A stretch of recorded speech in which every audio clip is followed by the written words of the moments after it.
මට කවදාවත් මීළඟ බෲස් ලී වෙන්න උවමනා වුණේ නෑ.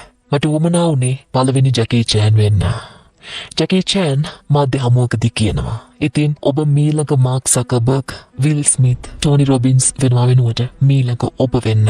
ඔබට සාර්ථක පුද්ගලයන්ගෙන් ඉගෙන ගන්න පුළුවන්. හැබැයි ඔබට එක්ස්ට්‍රාઓඩිනරි වෙන්න නම් ඔබ ඔරිජිනල් වෙන්න ඕනේ. ජැකී චෑන්ට අනුව ඔබේ අභ්‍යන්තර ලෝකය තමයි ඔබේ බාහිර ලෝකයේ බවට පත් වෙන්නෙත්. ඒ නිසා පරිස්සමින් හිතන්න.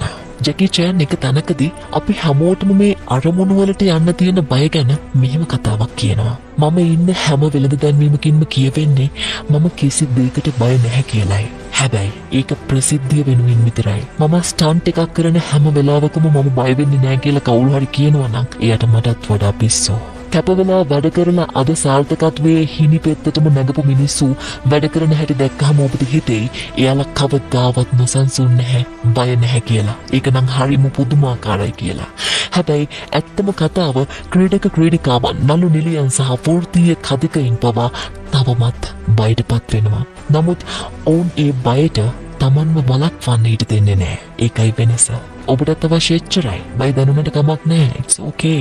හැබැයි තමන්ගේ අරමුණු සාර්ථක කරගන්න ඔය බය, සාංකාව, ලැජ්ජාව, කම්මැලිකම තල්ලු කරගෙන ඉස්සරහට යන්න පටන් ගන්න. Good luck.